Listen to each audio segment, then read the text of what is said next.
And just want to welcome everyone. And before we get started, I just want to take a moment to recognize that CHBA BC operates on the unceded traditional and ancestral homelands of hundreds of Indigenous people and nations across British Columbia, each with their own unique traditions, history, and culture.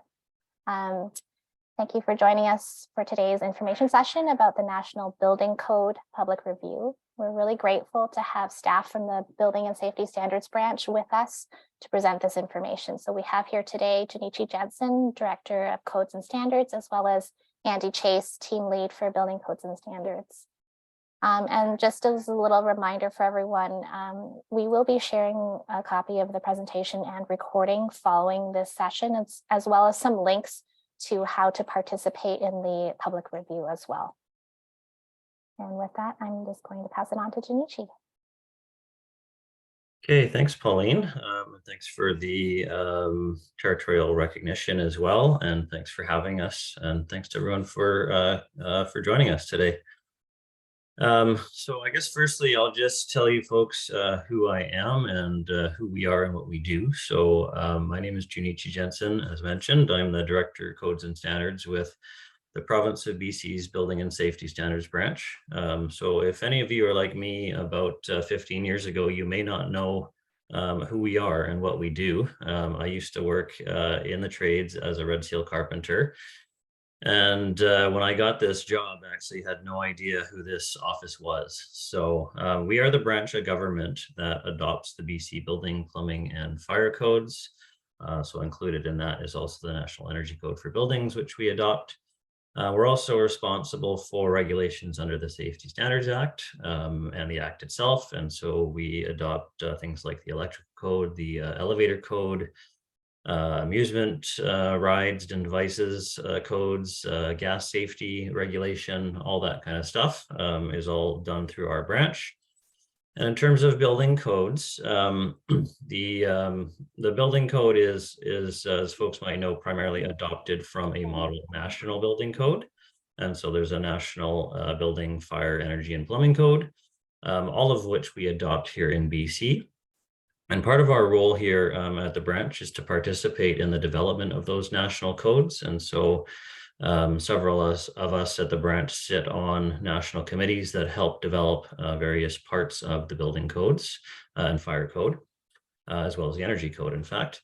And then we also, in some cases, make provincial variations to the codes when there are specific needs or considerations for our province. And so one example of that from way back when is in 2014, we did a whole series of changes related to windows and doors. And those were primarily because our window industry and door industry here in BC were very different than those nationally. We have a lot more small companies building windows. So we made some specific changes to the code to adapt to our industry. And so all this is relevant because what we're here today to talk about is public consultation that is happening right now on changes to the National Building Code, Fire Code, Energy Code, and Plumbing Code. So all this stuff that is up for consideration at the national level will potentially be in the next BC Building Code. So, and here I'm not talking about the next one that we're prepping for in 2023. All this stuff is always being thought of at least a code cycle ahead. So a lot of this stuff is actually for the 2025 National Building Code, which we would likely adopt in 2026, 2027 here in BC. But there is one very important item that I will go over that we are likely to adopt early here in BC related to seismic considerations as well. All right, so I'm going to speak a little bit first about something called the Construction Codes Reconciliation Agreement. Because this is a huge agreement that was signed in late 2020 that really affects the way we work here in BC at my branch and the way we participate in national code development. And it has impacts for folks in the industry as well. So the Construction Codes Reconciliation Agreement, also sometimes called the Reconciliation Agreement on Construction Codes, sits under the umbrella of the Canadian Free Trade Agreement. And it's been signed by all the provinces and territories, and it has 4 major deliverables, and those are shown on your screen. So I'm going to start bottom up. I don't know why I haven't reordered these slides yet, because I always start at the bottom, but the first major deliverable, which we've seen already for the last couple of years, is freely available national codes. And so as part of this agreement, my understanding is there's been an ongoing commitment to fund the production of the national building codes. So that's the plumbing, fire, building, and energy codes, as well as the farm building that you see there on the right. What this also means is that we in BC are now able to bring to you free of charge the BC Building Code, because again, most of the content in that code is from the national model codes. And so all that relates to the online versions. There is still a charge for the paper copies of the national codes, but in that case, the charges are significantly less than they once were. And so this is because in the previous code development system, the system essentially was funded by the sale of codes. And so we have all these committees made up primarily up of volunteers that help develop the codes. They're experts in various areas of the code. So fire, fire protection issues, energy efficiency issues, et cetera. And to bring all those folks together to the committee meetings on a regular basis to help keep them involved in the development codes costs a lot of money. And so all that money was recovered through the sale of building codes.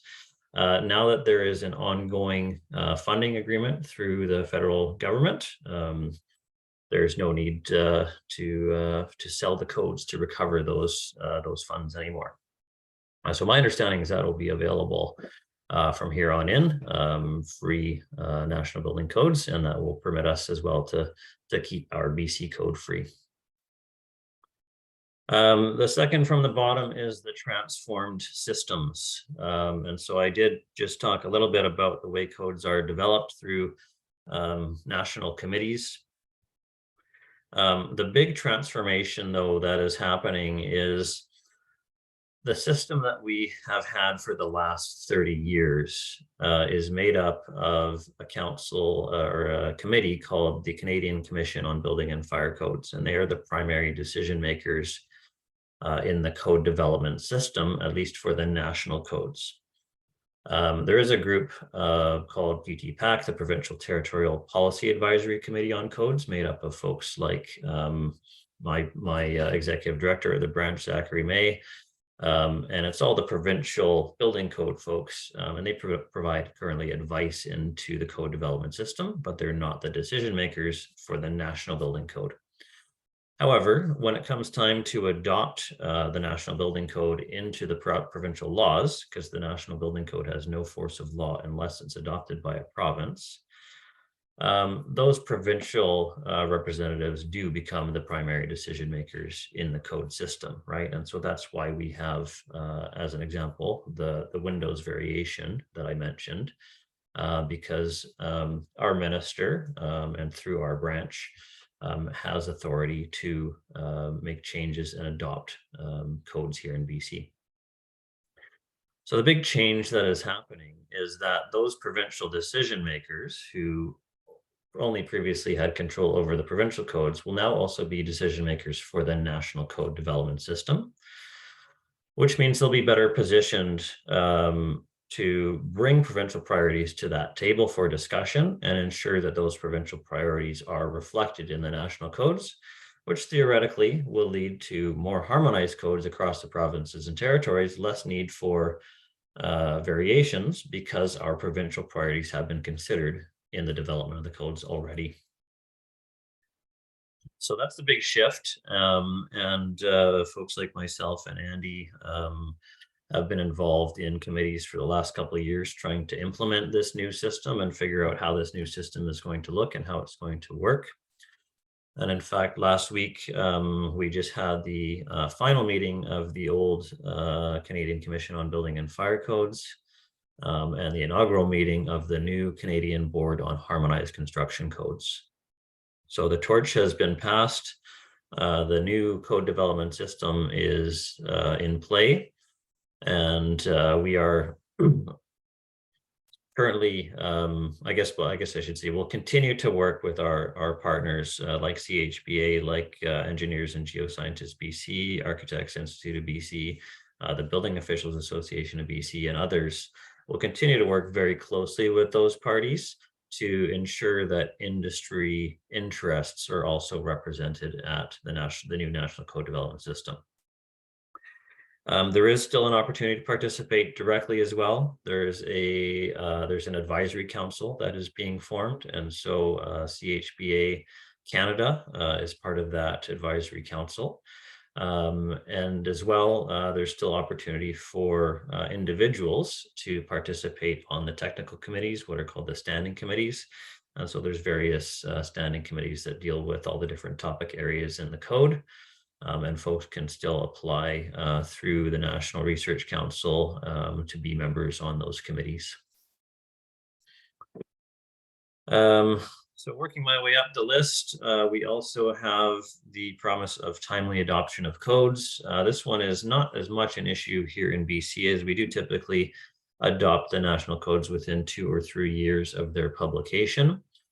But as part of the agreement, there is a commitment for all the provinces and territories to adopt and make effective the national codes within 2 years of their publication. So in this case, we have a series of national codes for 2020. They did just come out in March of 2022, so it's not the name so much as the publication date that we're basing this on. So that means within 2 years of March 2022, we have to have our BC codes adopted and effective. Going forward to the next code cycle, which will be the 2025 edition of the national codes, our commitment through the agreement is to have the codes adopted and effective within 18 months, and that 18-month timeline is the timeline going forward after that. So 2030 codes, etc. And finally, harmonization, and that's what we're really here to talk about today, is harmonization of building codes and standards across the country. And so we have a small amount of variations in our code here in BC. We have things like ventilation that we've done differently for a few decades. We have the windows thing I mentioned. We have a few requirements for radon that are relevant for builders of Part 9 buildings, such as yourselves, small buildings. We have a number of variations anyway that exist in the BC Building Code, and we'll be working over the next couple of code cycles to minimize those. In some cases, what's been happening is the national codes and the BC codes have sort of come into alignment on a number of topics. So one of those is ventilation. Another one of those is our energy step code, where the national code is starting to catch up and they're starting to converge, and they have what's called a tiered energy code now. So those are starting to come together as well. And so we'll see that over time, our BC code will look more and more like the National Building Code. But this doesn't mean we're going to get rid of or lose some of our important BC variations. So stuff that's really important here in BC, like our unique to BC windows and doors variations as another example, we will make sure that that gets advanced to the National Code Development System and evaluated by that system before we relinquish those changes. So we want to make sure that others across the country are able to benefit from our changes. And likewise, we want to do the same with requirements that come from other provinces and territories. And so other provinces and territories have some unique requirements as well in their codes that we think we could benefit from. So Ontario, as an example, has had an existing buildings code for decades, something the National Code Development System has not yet created, and something we haven't done here in BC. And so that's just one example of many of ways that we can benefit from looking at other provincial variations to the codes. But also the point of the harmonization agreement really was to help facilitate trade and labor mobility between the provinces and territories, and recognizing that when different provinces have different requirements, that can create a barrier. So all that said, we're here to talk about some changes to the 2020 national codes. As I said, these would primarily be enacted in the next edition of the national codes for 2025, which would be adopted in 2026 or 2027 here in BC. So we're not talking about the changes that are coming out this fall to Energy Step Code, and we're not talking about the new edition of the code that is likely to come next year in 2023. We're talking about primarily down the line for 2026, 2027. But all the same, because of the reasons I just mentioned, we do feel it's very important for folks to participate and to have their say in what will eventually likely be in our BC Building Code. So we're going to go over some changes to all 4 national codes, or for the main national codes, the building, fire, plumbing, and energy codes. And we're going to talk probably a lot in parts of the code. And so just so folks are on the same page, we're going to talk a lot about probably Part 3 buildings or non-Part 9 buildings, which are large buildings, typically over 600 square meters in footprint. We're going to talk a lot about Part 9 buildings, which are small buildings, typically up to 3 stories in height. And that's probably where, as I understand it, most of CHBA members are building, so small buildings. And we're going to talk a little bit about Part 5 of the code as well. And Part 5 is environmental separation, but it is an option that can be used in small buildings and Part 9 buildings. And what I've got up on the slide here today for this one is an example of what you would see if you were to tune in to this national public consultation. Once you get past all the preliminary stuff, you are offered to view these proposed change forms. And so what they do is outline firstly, which code reference we're talking about. They outline the problem that they're trying to address. The justification for making a change, then they will spell out the exact change for you. And then further down the page, which we don't see, they'll talk about some of the enforcement implications, the costs associated, etc. These are great documents, really informative, quite detailed, and we use a similar format when we're considering changes to the BC Building Code. So getting into the actual changes, the first one I will talk about is definitions, or the use of the terminology clear width and unobstructed width. So this is a fairly minor change and really is a clarification.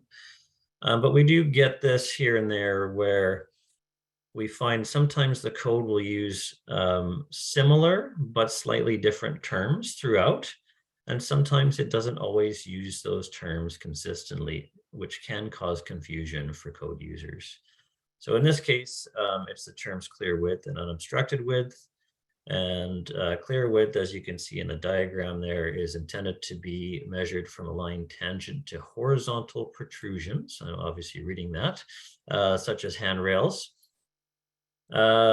Whereas unobstructed width is a slightly different terminology, referring to paths or areas that do not contain obstructions, such as floor level changes, handrails, water fountains, wall protrusions, or describes requirements to provide unobstructed access to a space. So slightly different terminologies for slightly different situations in the code, and they've just gone through to make sure that those are consistently and clearly used. And they also link to other codes and standards that are referenced, so like the NFPA 101 Life Safety Code, or the CSA B651 standard, which is an accessible design standard that we reference in the code. They use similar terms, so there's just a need to make sure these are all clear and being consistently used. So I don't consider that one particularly impactful, but it's just worth noting that efforts are always being made to ensure codes are clear and easy to understand. There's also a little nod in the bottom right there to a clarification on gendered washrooms via that picture of a toilet. This really is just, again, another clarification, but we have gotten this question several times over the years about whether or not you can have non-gender specific washrooms per the building code. And the building code does talk about, you know, a certain number of water closets and certain number of urinals, and it's based on, you know, men and women, etc. But the code, in fact, has never restricted the use of gender neutral washrooms. But this note that is being added simply clarifies that that longstanding fact that the code does not make any restrictions on the use of gender neutral washrooms. So moving on, there's a change here referenced on the right to self-service storage buildings. So if you do tune into this, you might get a little bit confused because we do not yet reference the National Building Code section 3.9 on self-service storage buildings. The primary reason for that was it came out in the 2015 National Code. BC already had some variations to address self-service storage buildings. And so we need to make sure, you know, do a careful job of understanding what the implications are moving to the National Code requirements for self-service storage buildings. And one of the major differences that we have is we require fire separations between units, so that a fire starting in one unit won't affect the rest of the units, whereas the National Code requirements do not require that. So by all means, folks can weigh in on this change at the national level. Again, it is something we're considering adopting, but right now it's not in our BC code. The next one is another clarification, and it's an addition of a cross-reference to fire stopping provisions for penetrations related to fire alarm wiring. So again, just a clarification here, there's a general concept both in part 3 and part 9 of the code that when you're penetrating a fire separation, you have to make sure that that is done well so that fire cannot spread or smoke cannot spread through those penetrations. And so we allow those penetrations to be tightly fitted, which again is a BC variation we're looking at. Because in the National Code, they all have to be fire stopped. And so that's the picture of the bottom left. That red goop is some fire stopping. And again, so this one just clarifies that for fire alarm penetrations, you still have to do the fire stopping, which shouldn't be any surprise to anyone. But perhaps it was a point of confusion for some. I guess I pass it to you here, Andy. All right, thank you, Junichi, and thank you everyone for having me. My name is Andy Chase. As Pauline introduced, I'm the team lead building codes and standards here with the branch, which means for the last decade or so, I've been working with the technical BC variations, proposed language in our BC codes, also participating, developing codes nationally, again, from a technical perspective. More recently, as Junichi mentioned, working on developing this new national code system and what it's going to look like, how we're going to get BC's interests sufficiently advanced to our national partners. But beyond 10 years, when I joined the branch, I suppose 11 years ago, I was like Junichi, did not know this branch existed. I was busy studying building sciences and working in building product testing and certification, which I think is why I got this slide. I'm here to introduce a few material-specific proposed changes that are in effort to reflect current material technologies and also current product testing standards. So those who are designing to part 5 that were looking for wallboard coatings that met CAN CGSB 1501, that was a method for permeance of coated wallboard, It was a 1989 edition. Hopefully we'll see some relief that a new reference standard is proposed, and that is to replace it with a more current ASTM D1653. That's a standard test method for water vapor transmission, of organic coating films, and it's a 2013 edition. This standard has a broader scope, which should also actually help allow more technologies onto the market. So updating that standard, again, probably seeing more materials that are current materials, possibly already in use and now finally explicitly allowed per this change. Also proposed in Part 5 is the inclusion of a new standard for asphalt core boards that we are told are becoming more frequently used in roofing. And currently there are no explicit requirements for asphalt core boards. So this new reference to a CAN CSA A123.25 2018 edition asphalt core boards used in roofing, that provides acceptance and then also, of course, consistent performance requirements for the use of asphalt core boards. There's two outdated material standards just simply proposed for deletion from the table of applicable standards in Part 5. There's a reference to a 1987 edition of a CGSB standard for hardboard proposed for deletion, and also a 1977 CGSB standard for sheathing membrane breather type proposed for deletion. So if anyone really loves those standards and the materials tested to those, please do weigh in on the public review, and we'll keep those relics alive. There is a Part 9 proposed change, and this is actually for clarification. That is to say that our 38 by 140 millimeter studs, our typical 2x6, wind spaced 400 millimeters, 16-inch on center, can be used in exterior walls supporting only a roof or a roof and one floor. The intent has always been there that these studs would be used this way. This proposed change is to make it explicitly clear in the table where you would find this, that they are acceptable to do so. Now to try have a little bit more fun, there's a proposed change that is a long time coming. It's been about 57 years since the prescriptive requirements for assembly seating configurations have been substantially updated.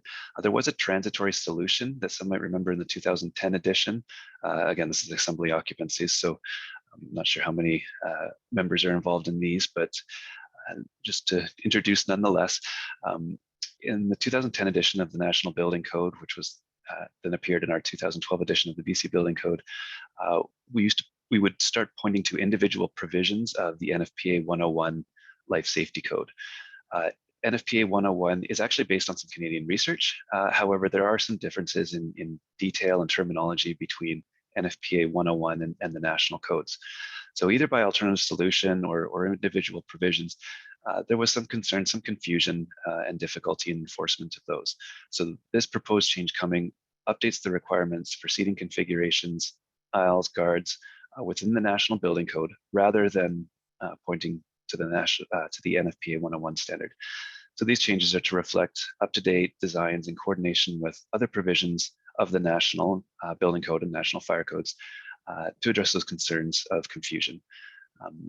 This change actually has two corresponding parts. The updated requirements for fixed seating would be in the National Building Code, and the updated requirements for non-fixed seating would be in the National Fire Code. There is proposed to still be a reference to the NFPA 101 Life Safety Code, but that reference is proposed to be in the explanatory notes rather than in the body of the code. And I should highlight that seating for outdoor assemblies is still being recommended as a separate code change for future development, meaning the changes that we're looking at right here are only to apply to indoor assembly occupancies. And I think there's a little bit more on the fire code, but I'll pass it back to Junichi for that. Better unmute. Thanks, Andy. I'll be quick on these ones. I don't think they're going to be of particular interest to CHBA members. A couple changes on both above ground and below ground or underground storage tank vent piping. So if that's a topic of interest to you, have a look at the public consultation on those. And when you go to that page, everything can be sorted by topic area. So you can easily choose the ones that you actually want to weigh in on, and you don't have to work your way through all these different items. And hopefully when you get there, you'll be a bit more familiar though from this presentation on which ones you might want to look at. The other change that is in the fire code that we're highlighting here is a change to address soft conversions on stroke width requirements for signs. So this one might be something you run into here and there.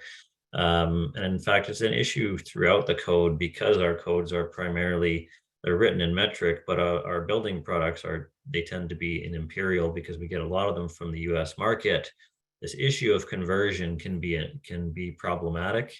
So this one is just really clarifying for some of the signage required. Looks like it's occupant load signs that it doesn't necessarily have to be a 12.54 millimeter width of the type on the sign. It can be roughly 12 millimeters or roughly half an inch, which is sort of the more common industry standard for the font size.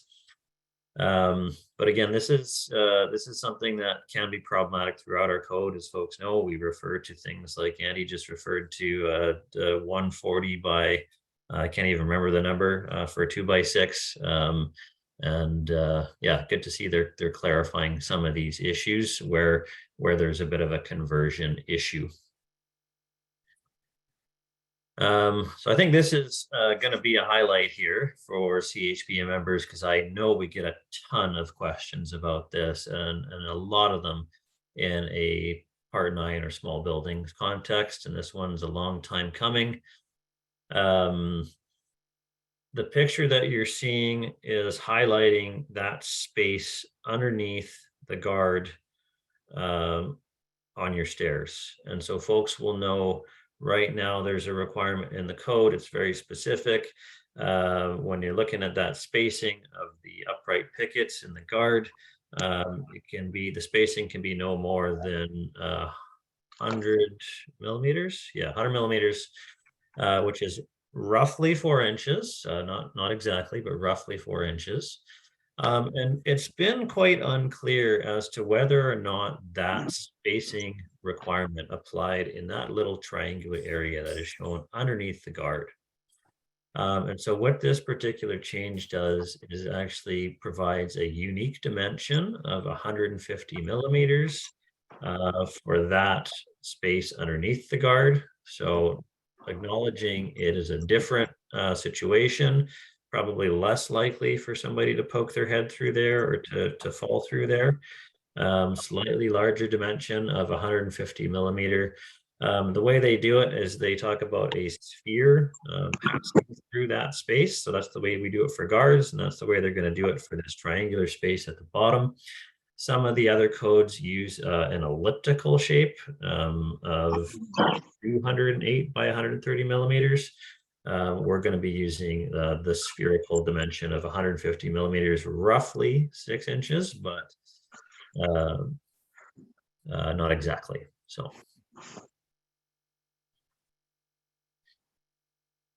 Back to you, Andy.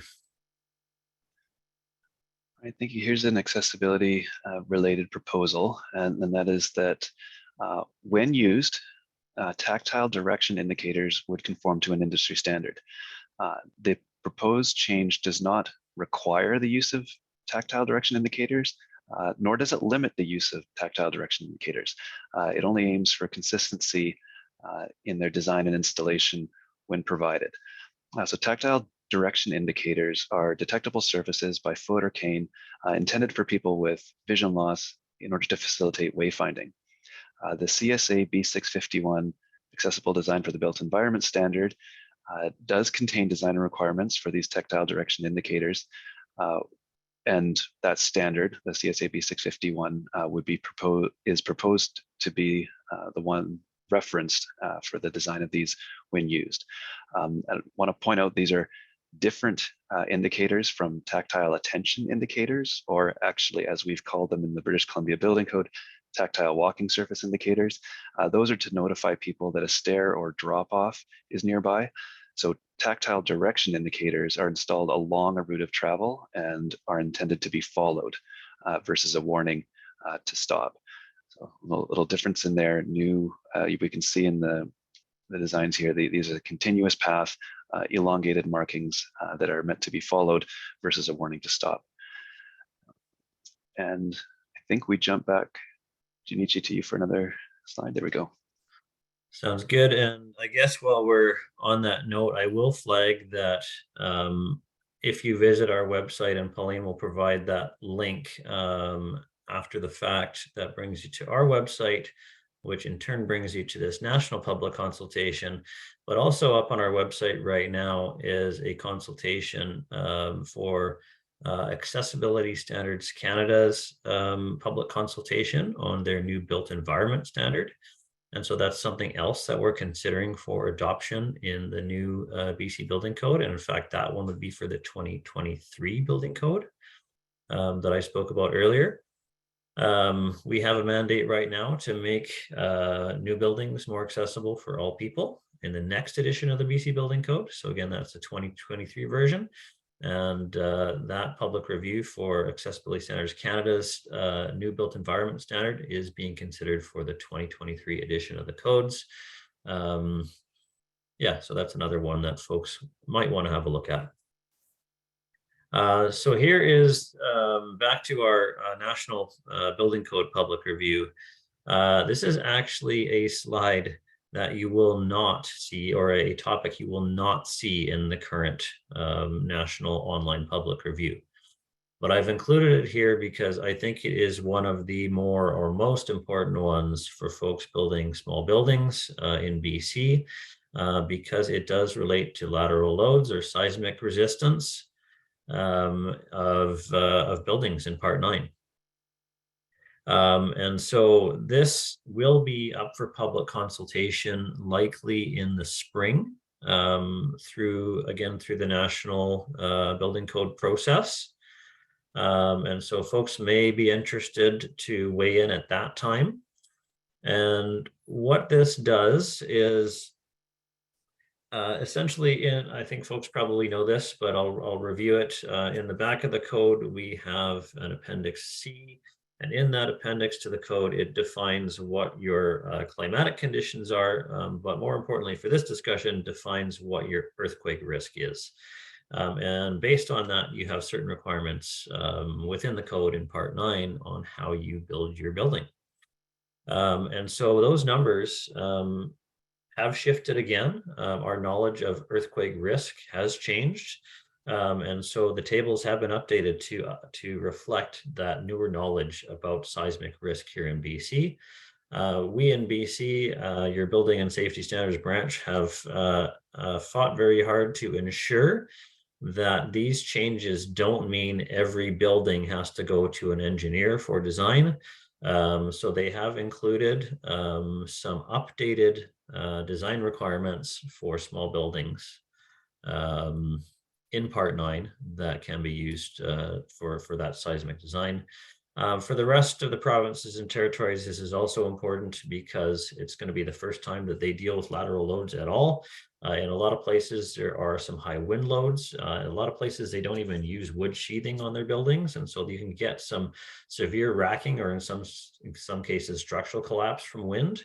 Not so much a problem here in BC because we do the seismic design, and that tends to require the sheathing anyway. So again, that's that could be adopted into our 2023 code, and you will see that up for public consultation through the National Building Code system in early spring of next year. Back to you, Andy. Thank you. Now on to some plumbing matters. Currently, the National Plumbing Code, and as a result, the British Columbia Building Code, do not directly address health effects related to potable water. Rather, the health effects are indirectly addressed through referenced plumbing product standards that do. Many referenced plumbing product standards for their own conformity assessment require that plumbing products be tested also to NSF ANSI CAN Standard 61, which is Drinking Water System Components Health Effects. So those familiar with NSF ANSI CAN Standard 61 will recognize it as establishing the minimum health effect requirement for chemical contaminants and impurities that are imparted to potable water from the products that make up the potable water system. So this proposed change started by examining all the reference standards for products used in potable water systems and identified those reference standards that do, and also those that do not include reference to NSF ANSI Standard 61 as part of their conformity assessment. So in this case, now to address the risk of chemically contaminated potable water, this change directly requires that those remaining products in plumbing in potable water systems that their product standard doesn't require conformity to NSF ANSI Standard 61, it is now explicitly stated, is proposed to be explicitly stated that those remaining plumbing products must then conform to NSF ANSI 61 for plumbing code conformance. So what this looks like is that when the plumbing code lists all the qualities of acceptable products in potable water systems, if the product standard doesn't already require conformity to it, the plumbing code will state it directly. We can jump to the next slide here. This one is on energy. So this is now, we're now into the National Energy Code for buildings here. And there's a proposal, or I should say that there's a current state that the National Energy Code already requires exterior lighting controls to reduce power to exterior lighting by 30% or simply shut off. But it doesn't say when. So this proposed change, which is based on recommendations of the International Dark Sky Association, which I did not know existed, but also ANSI ASHRAE IES 90.1, that's the energy standard for buildings, except low-rise residential buildings. That one I did know existed. Based on those recommendations, this proposed change introduces a requirement that controls be programmed to reduce power or shut off power to exterior lighting for buildings after normal daily building activity has ended or after 12 a.m. So some fairly specific pinpoints on when that would exist. So that's what's proposed to be new in these changes to the NECB. And as well, there's one more change I will touch on, and this one is to do with part load performance characteristics in the National Energy Code. And this will be of interest to energy modelers because the current part load performance curve for boilers and furnaces does not consider the hot water return temperatures. And this results in under or overestimation of energy consumption. So this change updates boiler and furnace part load performance curve coefficients to better account for return water and improve modeling accuracy. The good news is this doesn't change the modeling or the compliance process. However, energy modelers will have to adapt these coefficients into their software. And that's the wrap. Thanks, Andy. I think I learned a couple things myself today. So we, I guess, have a few minutes for questions.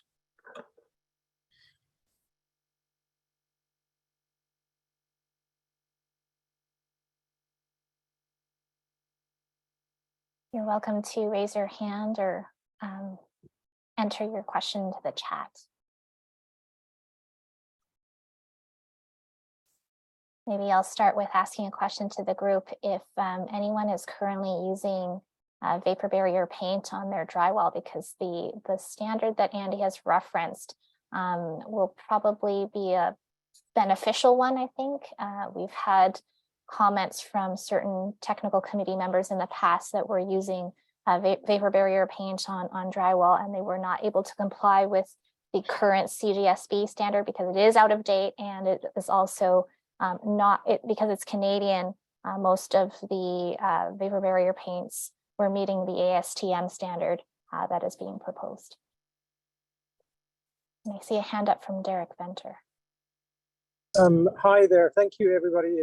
This is very helpful. My question to you guys is that, is there any appetite to start looking at ISO standards, European ISO standards, to see how they comply with or align with ASTM standards as we're getting more products from Europe to broaden the available products that we can use in BC? Thank you. I can comment on that one a little bit, I should say. Standards development organizations are all accredited under the Standards Council of Canada, and typically the Standards Council of Canada will coordinate primarily with the American market. That Canadian and American standards try to align where they can, and there has been a lot of effort over the last many years to find those similar product standards, get the 2 or 3 standards development organizations, the multinational ones, together and try hammer out a harmonized standard. In fact, the NAFS standard was a product of that.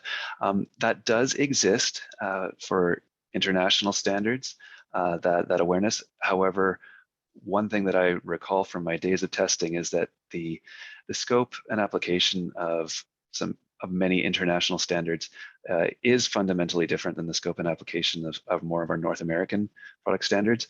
So just on a very broad level, it's often taken into account when there's jurisdictional scans of what content we could draw from to advance North American standards. However, direct reference can be problematic.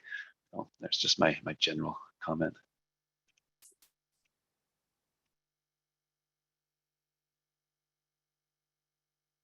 I see there's 2 questions that got entered into the chat, one of which from Terry and Adamson is, I think the public review for the next version has closed.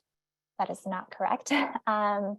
So perhaps we will send, following this session, we'll send out information on how to participate under the current public review, which I believe closes, is it December 22nd? I wonder if Terry might be referring to the energy efficiency and carbon standards, and those ones have closed. And I guess the answer, if that was the question, is no, there isn't a further opportunity, but certainly all the comments that were received are being closely considered, and we're working through those as we finalize those particular requirements. And since I know Terry personally, perhaps, Terry, if you have further questions, you can just shoot me an email. And I can respond to Alan. Alan's good to see your name again. Do we anticipate changes to the BC amendments for radon in the next edition? I can say part of our harmonization efforts are to review all of our variations, but as Junichi said, we're also not willing to step back on what we think is truly important for BC. There has been a lot of development nationally, and that's where we've invested a lot of our efforts over the past many years, actually, is to see national solutions for radon, particularly in small buildings. And they got fairly close to having something, a change proposal ready for public consumption, but they didn't get the whole way. So we are still very involved in that development nationally to look at what we can do here in BC. Certainly what we've done in BC is unique, and it was meant to try focus our efforts on better solutions towards radon. So one thing that we've talked about as far as national harmonization is it might be okay for us to do something different, provided we expect to all land in the same place eventually. We would still consider that harmonized here. So there are some really good ideas coming out nationally that might improve our unique to BC current variations. And if we get a good sense that those are where we expect to land across other provinces and territories, that we would perhaps be okay being early adopters, as we've done before on other items, where they really are fully fledged solutions, and we just have the timing right here in BC to re-examine our variation. Thanks, Andy. Maybe just to follow up to that question, Andy, do we have a sense of the timelines for the radon amendments or proposed changes? So the national, I'd say, sense of the timing, probably no, because there's a lot up in the air. But I do want to say radon has a special interest, and so there is the typical national code sequence of we we do this, and then we do this, and then we do this. There are a number of interested provinces and territories, BC being one, that is very keen on seeing this. So in our new national code development system, there is, I'll say there is a bit of a preference given when there's a strong provincial and territorial interest to keep things at as quick and responsibly a pace as we can. So all to say, this one might be one of those items that BC gets a little bit faster than if it was just to follow the standard national code process. Of course, there's no decisions on that, but I can say some indication should be we have a variation that we need to do something with. Leaving it alone is perhaps not the most helpful thing to do. So we have reason to be looking at this, as do a few other provinces and territories on an expedited basis. But the rest of that's beyond my control.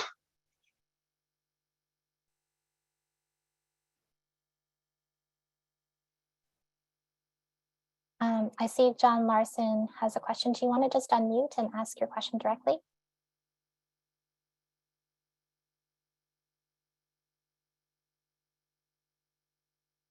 Testing my technical aptitude here. No, it just you sort of skimmed over quickly the potential changes in 2023 to the lateral load requirements for BC. So just wondered what kind of magnitude, or like something significant, something measurable. Just get a sense of what might be expected there. Yes, both.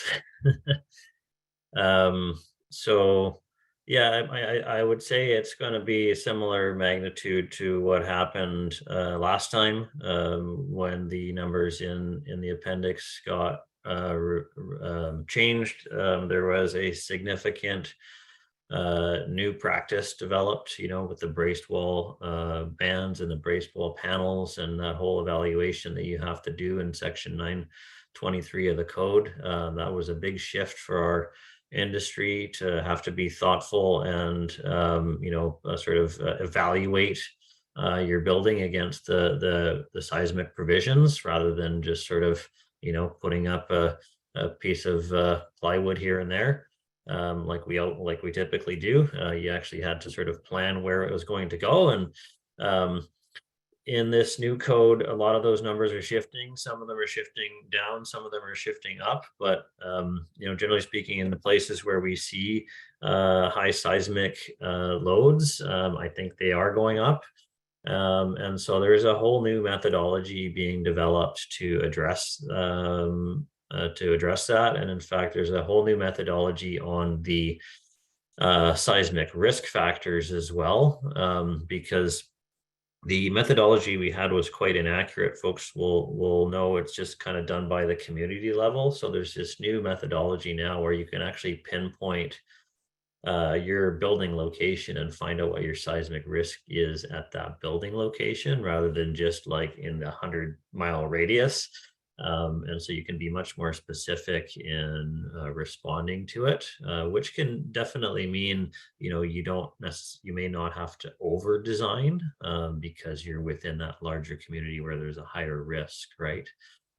But yeah, it will be significant. I have to admit it's not an area of expertise for me, but we do have gentleman Jim Baker in our branch who's participating on those committees and helping develop those changes, knows this stuff really well, and has helped develop a new solution in Part 9 that will be a non-engineered solution. But it is, summary, it is significant.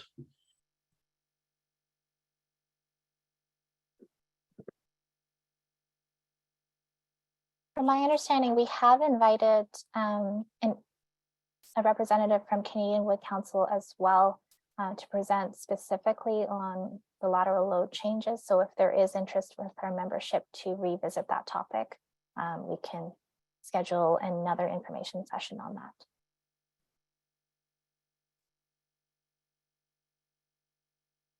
Recognizing we have 2 more minutes, I'm just doing a last check for questions.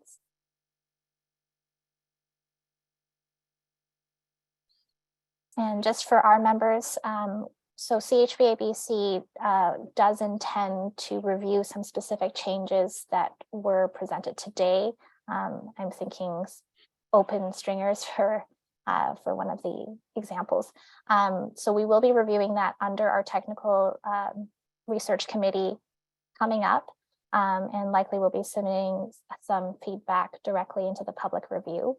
If you have any questions, you're welcome to send me an email. I do intend to send out a follow-up to everyone with the links on how to participate individually, as well as the copy of this presentation. Okay, with that, thank you everyone for joining us, and have a happy holidays, I guess, if we don't see you. Thanks, everyone. Thank you, everyone. Afternoon, everyone.